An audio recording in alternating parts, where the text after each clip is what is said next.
باب المشی والرکوب الی العید بغیر اذان ولا اقامہ۔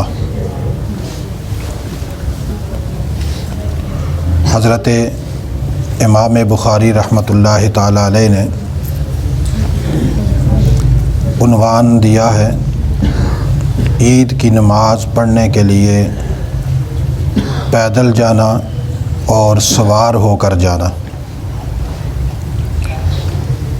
اور عید کی نماز بغیر اذان اور بغیر اقامت کے ہوگی۔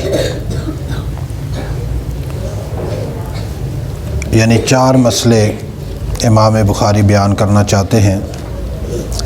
اگر کوئی آدمی عید کی نماز پڑھنے کے لیے آ رہا ہے، پیدل چل کر آنا چاہے تب بھی ٹھیک ہے، سواری پر سوار ہو کر آنا چاہے تب بھی ٹھیک ہے۔ نمبر 3، عید کی نماز کے لیے اذان نہیں دی جائے گی، اور ایسے ہی عید کی نماز کے لیے اقامت نہیں کہی جائے گی۔ ویسے تو عید کی نماز پڑھنے کے لیے پیدل جانا یہ مستحب ہے اور افضل اور بہتر ہے۔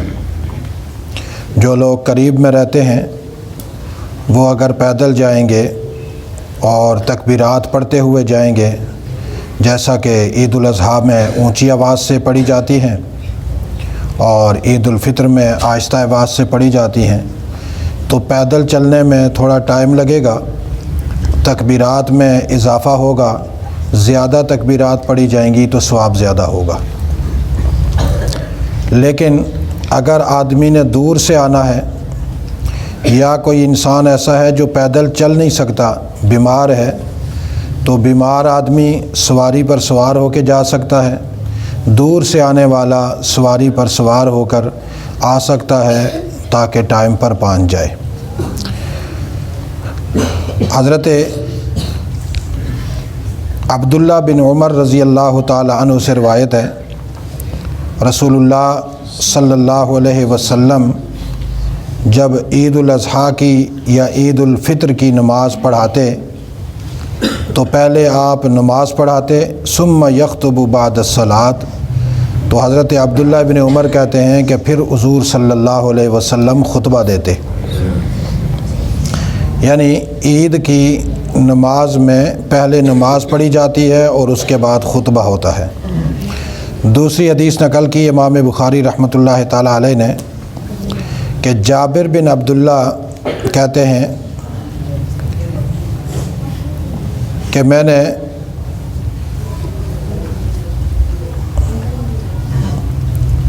حضرت عطا کہتے ہیں کہ میں نے جابر بن عبداللہ سے سنا کہ جابر بن عبداللہ نے فرمایا ان النبی صلی اللہ علیہ وسلم خرج یوم الفطر فبدأ بالصلاۃ قبل الخطبہ۔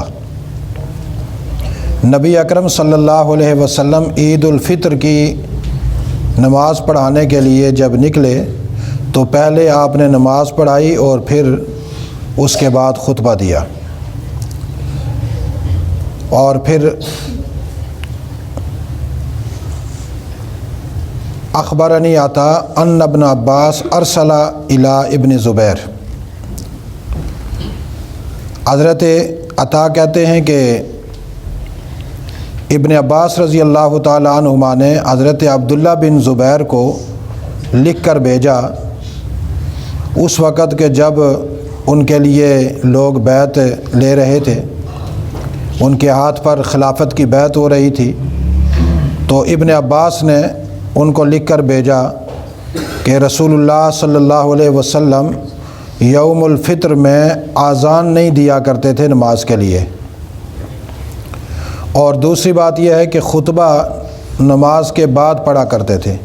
گویا کہ حضرت عبداللہ بن زبیر نے جب خلافت کا اعلان کیا مکہ میں تو ابن عباس رضی اللہ تعالیٰ عنہما نے انہیں مسئلے کے طور پر یہ لکھ کر بھیجا تاکہ وہ اس چیز کا اہتمام رکھیں، کہیں عید کی نماز کے لیے اذان بھی نہ دی جائے اور ایسے ہی خطبہ بھی نماز کے بعد پڑھا جائے، پہلے نماز پڑھی جائے۔ اسی طریقہ سے جابر بن عبداللہ کی ایک اور روایت نقل کی ہے، ابن عباس اور حضرت جابر بن عبداللہ دونوں سے، یہ فرماتے ہیں کہ لم یکن یؤذن یوم الفطر ولا یوم الاضحیٰ، کہ یوم الفطر اور یوم الاضحیٰ میں اذان نہیں ہوتی تھی۔ ان روایات سے یہ مسئلہ ثابت ہوا کہ ہمارے ہاں جب ہم عید کی نماز پڑھتے ہیں، کوئی آدمی یہ پوچھے کہ جی جمعے کے لیے تو اذان ہوتی ہے، عید کے لیے اذان کیوں نہیں ہوتی؟ تو اس کا جواب یہ ہے کہ چونکہ رسول اللہ صلی اللہ علیہ وسلم نے جب اذان نہیں دی اس لیے ہم نہیں دیں گے۔ اسی طریقہ سے جمعے کی نماز میں خطبہ پہلے ہوتا ہے اور نماز بعد ہوتی ہے، لیکن عید میں نماز پہلے ہوتی ہے، خطبہ بعد ہوتا ہے، تو دونوں ترتیبیں رسول اللہ صلی اللہ علیہ وسلم سے منقول ہیں۔ جو عمل رسول اللہ صلی اللہ علیہ وسلم سے منقول ہو اسی کو شریعت کہتے ہیں اور اسی کو دین کہتے ہیں۔ البتہ بعد میں اگر فقہا میں سے کوئی فقیہ، مجتہدین میں سے کوئی مجتہد مختلف روایات کو سامنے رکھ کر کوئی مسئلہ مستنبط کرے یا اجتہادی مسئلہ بیان کرے، مجتہدین کی کوئی جماعت مل کر کرے یا کوئی مجتہد کرے، تو وہ مسئلہ بھی ان احادیث کی روشنی میں شریعت ہی کا مسئلہ ہوگا، اگرچہ بعض دفعہ وہ بظاہر کسی روایت کے خلاف نظر آتا ہے، لیکن مجتہدین کا جو اجتہاد ہوتا ہے وہ بہرحال کہیں نہ کہیں کسی نہ کسی حدیث کے موافق ہوتا ہے۔ اس لیے ظاہری طور پر فقہا کا کوئی ایسا مسئلہ نہیں جو احادیث کے خلاف ہو کہ اگر ایک حدیث خلاف نظر آتی ہے تو دوسری حدیث اس کی حمایت میں نظر آئے گی۔ اس لیے فقہا کے مسئلے جو ہوتے ہیں مجتہدین کے، بالخصوص مجتہدین کے، ان مسئلوں پر بھی اعتراض نہیں کرنا چاہیے، وہ بھی احادیث ہی کی روشنی میں مرتب کیے جاتے ہیں۔ آج کل کے زمانے میں چونکہ بعض دفعہ لوگ سوال کرتے ہیں، مثال کے طور پر ایک دفعہ ایک آدمی نے مجھ سے پوچھا، جی ظہر کی جو نماز ہے اس سے پہلے جو 4 سنتیں پڑھتے ہیں یہ کیوں پڑھتے ہیں؟ اب یہ کوئی سوال کرنے کا تو نہیں ہے کہ ظہر کی 4 سنتیں جو پہلے والی ہیں یہ کیوں پڑھتے ہیں؟ میں نے کہا ظہر کے بعد بھی کچھ سنتیں پڑھتے ہیں؟ کہتے ہیں جی پڑھتے ہیں۔ کتنی؟ 2۔ میں نے کہا وہ کیوں پڑھتے ہیں؟ کہتے ہیں اس لیے کہ وہ حضور صلی اللہ علیہ وسلم نے پڑھی ہیں۔ تو بھئی جو پہلے ہم 4 پڑھتے ہیں وہ بھی تو حضور ہی نے پڑھی ہیں۔ جب پہلی والی 4 حضور نے پڑھی ہیں تب ہم پڑھتے ہیں، بعد والی 2 کو آپ مانتے ہو، اس کے بارے میں سوال نہیں کرتے اور پہلی والی کے بارے میں سوال کرتے ہو۔ اسی طریقے سے ظہر میں ہم 4 رکعت کیوں پڑھتے ہیں فرض کی؟ 3 کیوں نہیں پڑھتے؟ 5 کیوں نہیں پڑھتے؟ 8 کیوں نہیں پڑھتے؟ اس لیے کہ رسول اللہ صلی اللہ علیہ وسلم نے 4 فرض پڑھے ہیں، عصر میں 4 پڑھے ہیں، مغرب میں 3 پڑھے ہیں، عشاء میں 4 پڑھے ہیں، فجر میں 2 پڑھے ہیں۔ تو رسول اللہ صلی اللہ علیہ وسلم نے جو عمل جیسے کیا وہی عمل امت کے لیے قانون ہے۔ اس کے بارے میں یہ سوال کرنا کہ یہ کیوں ہے، یہ یا تو کوئی آدمی بہت بڑا پرلے درجے کا جاہل ہوگا تب یہ سوال کرے گا، یا وہ ملحدین کی جماعت میں سے ہوگا جو لوگوں کے دل و دماغ میں شکوک و شبہات پیدا کرنے کے لیے اس طرح کے سوالات کرتا ہے، جس سے لوگ شکوک و شبہات میں پڑ جاتے ہیں۔ تو بہرحال یہ اصول یاد رکھیے گا کہ دین کے مسائل میں بعض دفعہ لوگ سوال کرتے ہیں اپنی تسلی کے لیے کہ یہ مسئلہ تاکہ ہمیں سمجھ میں آ جائے۔ ایسے لوگوں کو جب مسئلہ سمجھایا جاتا ہے تو وہ فوراً سمجھ جاتے ہیں، وہ کہتے ہیں جی ٹھیک ہے مسئلہ ہم نے پوچھ لیا، ہم عمل کریں گے۔ کچھ لوگ وہ ہوتے ہیں جو مسئلہ اس لیے پوچھتے ہیں کہ تاکہ عوام میں انتشار پیدا ہو، عوام میں اضطراب پیدا ہو، عوام میں شکوک و شبہات پیدا ہوں، جس کی وجہ سے وہ دین سے متنفر ہوں۔ تو اس طریقے کا سوال کرنا کہ جس سے دین میں شکوک و شبہات پیدا ہوں یہ حرام ہے، اور اس طرح کا آدمی کسی نہ کسی جماعت کا ایجنٹ ہوتا ہے جو اسلام کو نقصان پہنچانے والی جماعت ہوتی ہے۔ آگے والی حدیث ہے، عن جابر بن عبداللہ ان النبی صلی اللہ علیہ وسلم قام فبدأ بالصلاۃ ثم خطب الناس۔ اس روایت میں حضرت جابر بن عبداللہ کہتے ہیں کہ نبی اکرم صلی اللہ علیہ وسلم کھڑے ہوئے عید والے دن اور آپ نے پہلے نماز پڑھائی، اس کے بعد لوگوں کو خطبہ دیا۔ جب خطبے سے نبی اکرم صلی اللہ علیہ وسلم فارغ ہو گئے، نزل فأتی النساء، اس کے بعد خطبے سے فارغ ہوئے، ممبر سے اترے اور پھر عورتوں والی سائڈ پر آ گئے۔ اس وقت عورتیں بھی نماز پڑھا کرتی تھی، عید کی نماز میں آتی تھی۔ فذکرہن، تو رسول اللہ صلی اللہ علیہ وسلم نے ان عورتوں کو واضح و نصیحت کیا، انہیں کچھ باتیں بتلائی۔ وہو یتوکأ علی ید بلال، اور رسول اللہ صلی اللہ علیہ وسلم نے سہارا لیا ہوا تھا حضرت بلال کے ہاتھ کا۔ یوں حضرت بلال رسول اللہ کے ساتھ تھے، مثال کے طور پر یوں دائیں طرف، اور رسول اللہ نے اپنا ہاتھ حضرت بلال کے اوپر رکھا ہوا تھا، جیسے بلال رضی اللہ تعالیٰ عنہ کا سہارا لے کر چل رہے ہیں۔ اور حضرت بلال رضی اللہ تعالیٰ عنہ کس پوزیشن میں تھے؟ وَبَلَالٌ بَاسِطٌ ثَوْبَهُ تُلْقَى فِيهِ النِّسَاءُ صَدَقَةً، حضرت بلال نے اپنا کپڑا یوں پھیلایا ہوا تھا، یوں جھولی، اور عورتیں اس میں جو ہے وہ صدقہ ڈال رہی تھی۔ چونکہ رسول اللہ صلی اللہ علیہ وسلم نے خواتین سے کہا کہ آج کے دن صدقہ کرو، تو کسی نے اپنی انگوٹھی اتار کر ڈالی، کسی نے جو ہے نا چوڑی اتار کر ڈالی، کسی نے کان سے بالی نکال کر ڈالی، کسی نے ہار ڈالا۔ تو یہ جو ہے نا رسول اللہ صلی اللہ علیہ وسلم نے عورتوں کو واضح نصیحت کی، اور باقاعدہ حضرت بلال وہ صدقہ وہاں سے وصول کر رہے تھے۔ راوی کہتے ہیں کہ میں نے حضرت عطا سے کہا اترا حقاً علی الامام الآن، یہ جو رسول اللہ صلی اللہ علیہ وسلم عید کے بعد عورتوں کے پاس گئے اور عورتوں کو واضح و نصیحت کی، کیا آپ اس وقت سمجھتے ہیں کہ بادشاہ وقت پر اس وقت بھی یہ لازم ہے کہ وہ عورتوں کے پاس جائے اور ایسے ان کو واضح و نصیحت کرے جب خطبے سے فارغ ہو؟ تو حضرت عطا نے فرمایا کہ بالکل ان کے اوپر لازم ہے، اور مجھے یہ بات سمجھ میں نہیں آتی کہ آج کل کے حکمران بادشاہ یہ کام کیوں نہیں کرتے۔ یعنی ان کے کہنے کا مقصد یہ تھا کہ یہ رسول اللہ صلی اللہ علیہ وسلم کی سنت ہے، اور ہمارے زمانے کے جو خلفاء ہیں انہیں بھی یہ ترتیب کرنی چاہیے۔ مثال کے طور پر ہمارے زمانے کا تو خلیفہ یا بادشاہ جو ہوگا اس کو تو نماز ہی نہیں آتی، وہ تو پیدائشی طور پر صاف ستھرا آدمی ہوتا ہے، اس کے لیے تو ضرورت ہی نہیں ہے۔ البتہ جو ائمہ ہیں، چونکہ عوام کے اصل بادشاہ اور حکمران علماء ہیں، اور عوام کو انہی کو اپنا بادشاہ اور حکمران ماننا چاہیے، تو جب علاقے کے امام خطیب واضح و نصیحت کریں، اور اگر عید والے دن مسجدوں میں ایسی جگہ بنائی جائیں جہاں پر عورتیں آنا چاہیں یا آئیں، تو مسجدوں میں اتنا اہتمام ہونا چاہیے کہ جمعہ کی نمازوں کے لیے بھی خواتین آئیں، عید میں بھی آئیں، تاکہ وہ دین سنیں۔ ہمارے ہاں بعض دفعہ لوگ کہہ دیتے ہیں جی عورتوں کا بالکل ہی آنا حرام ہے، پتہ نہیں کہاں سے حرام ہے، انہی کو پتہ ہوگا جہاں سے حرام ہے۔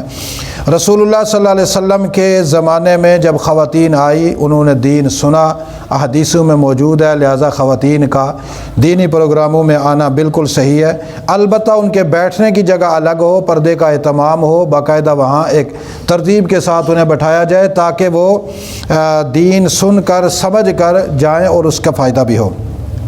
اور پھر اگر باقاعدہ امام عورتوں والی سائٹ پر نہیں جا سکتا تو لاؤڈ سپیکر لگے ہوئے ہوتے ہیں باقاعدہ، اور وہاں پر LCD اور LED لگی ہوئی ہوں جہاں باقاعدہ وہ نظر آ رہا ہو بیان، اور اس کے اندر ان کو ترغیب دی جائے، تو یہ جائز ہے، اس میں بھی کوئی مذائقہ نہیں۔ دوسری بات جو اس حدیث سے ثابت ہوئی وہ یہ ہوئی کہ رسول اللہ صلی اللہ علیہ وسلم نے عورتوں کو صدقہ کرنے کا حکم دیا کہ دین کے لیے، دین کے کاموں کے لیے صدقہ کرو۔ تو یہ عوام میں چندے کی اپیل کرنا یہ رسول اللہ صلی اللہ علیہ وسلم کی سنت ہے۔ ہمارے ہاں انگریز کے تربیت یافتہ جو لوگ ہیں وہ اس کو عیب سمجھتے ہیں، وہ کہتے ہیں جی دیکھیں مولوی تو چندہ کرنے کے لیے بنتے ہیں، اور مولویوں کا مولوی بنتا ہی اس لیے ہے کہ بعد میں وہ چندہ کرے گا۔ مثلا اگر کوئی آدمی کسی کو کہے جی آپ کا بیٹا کیا کرتا ہے، وہ کہتا ہے جی میں نے مدرسے میں داخل کروایا ہے، وہ حافظ بنے گا، قاری بنے گا، عالم بنے گا۔